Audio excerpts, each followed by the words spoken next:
sempre stai attenta, non ti fidare, se ti vuole aspetterà. Vai!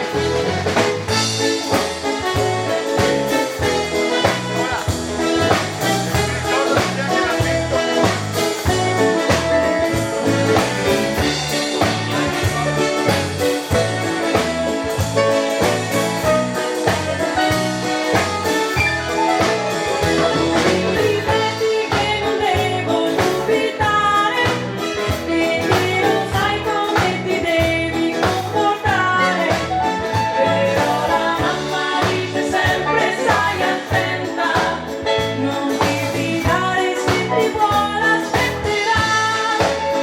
Però la mamma dice sempre stai attenta, Attenti al lupo. non ti fidare, se ti vuole aspetterà. Jessica con i suoi consigli, eh? Grazie! Non ti fidare se vuole aspettare. Sì. Vedi, vedi.